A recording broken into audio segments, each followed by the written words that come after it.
আমাদের তেজগাঁ থানার টিম গত 9 তারিখ রাতে তারা বিশেষ অভিযানের প্রস্তুতিকালে গোপন সংবাদের ভিত্তিতে জানতে পারে যে মণিপুরি পাড়ার একটি জায়গায় রাত তখন 2:45 বাজে, যে মণিপুরি পাড়ার একটি জায়গায় এইরকম যে মানবদেহের কঙ্কাল যেটি অবৈধভাবে যেটি কবর থেকে উত্তোলন করা হয়েছে এবং সেটিকে প্রসেস করে বিক্রির চেষ্টা করা হচ্ছে মণিপুরি পাড়ার একটি জায়গায়।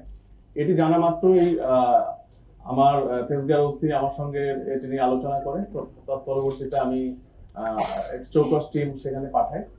পাঠানোর পরে সেখানে একজন ব্যক্তির সন্দেহজনক মুভমেন্ট আমাদের পরিলক্ষিত হয়।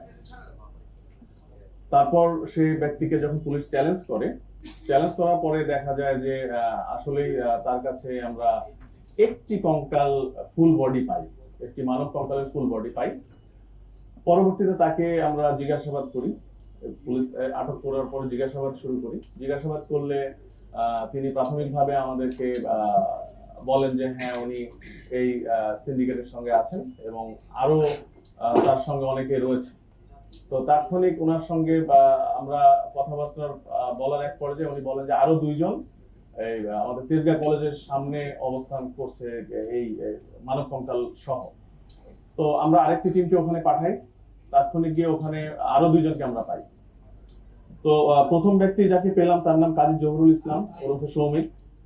উনি একজন স্টুডেন্ট, সাপোরা ডেন্টাল কলেজ এন্ড হসপিটাল সেখানকার স্টুডেন্ট। আর এরপরে যে 2 জনকে পাই ওনারা স্টুডেন্ট না। ওনার একজনের নাম আবুল কালাম আজাদ, বয়স 39, আরেকজনের নাম হচ্ছে আসাদুল মুন্সি, ওনার বয়স হচ্ছে 32। এই 2 জনকে তেজগাঁ কলেজের সামনে যখন পেলাম তাদের কাছে আমরা 2টি কঙ্কাল পেলাম।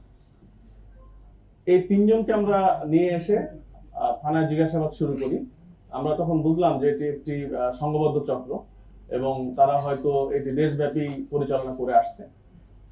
আমরা থানায় ব্যাপক জিজ্ঞাসাবাদ শুরু করার পরে এক পর্যায়ে তারা স্বীকার করলো যে তাদের এই 3টি কঙ্কালের বাহিরেও আরো অনেক কঙ্কাল রয়েছে একটি জায়গায়। সেটি কোথায়? সেটি হচ্ছে উত্তরা পশ্চিম থানার তাদের যে ক্যাম্পাস, যে সাপোরা ডেন্টাল কলেজ এন্ড হসপিটাল, এই ক্যাম্পাসের পাশে।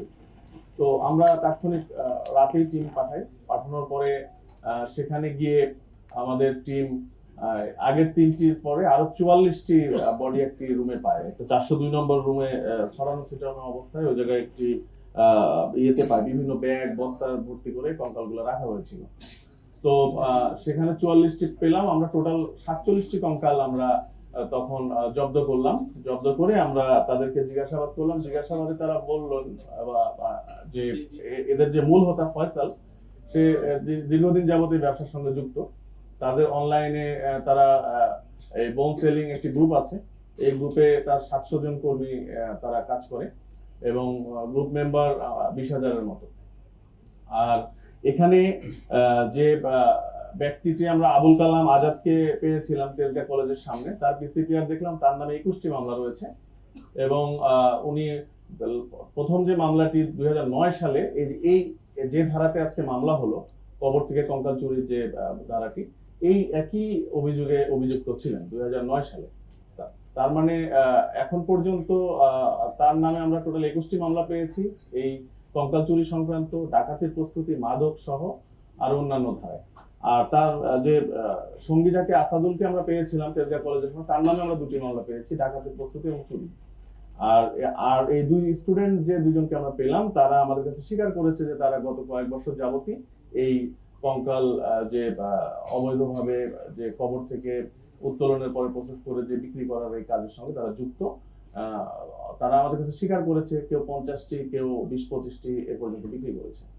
তো এটি আমাদের আপাতত অভিযানে আমরা যেটি পেয়েছি। তো তাদের বিরুদ্ধে আমরা আইনগত ব্যবস্থা প্রক্রিয়াধীন, মামলা রুজু হয়ে গিয়েছে, তাদেরকে একটু পরে বিজ্ঞ আদালতে প্রেরণ করা হবে। তো প্রাথমিক জিজ্ঞাসাবাদে তারা আমাদেরকে যেটি বলেছেন যে এই তাদের সাথে আরো অনেকে রয়েছে যারা কবর থেকে লাশগুলো উত্তোলন করে। প্লাস হচ্ছে তারা মেইনলি তারা ময়মনসিংহ বেল্টে কাজটি করে, গাজীপুর, ময়মনসিংহ, শেরপুর, জামালপুর এই বেল্টে কাজ করে। তো আমরা ফার্দার রিমান্ডে নিয়ে এসে তাদেরকে আরো জিজ্ঞাসাবাদ করব এবং এই চক্রে আরো যারা বাহিরে রয়েছে তাদেরকে আইনের আওতায় আনার চেষ্টা করব।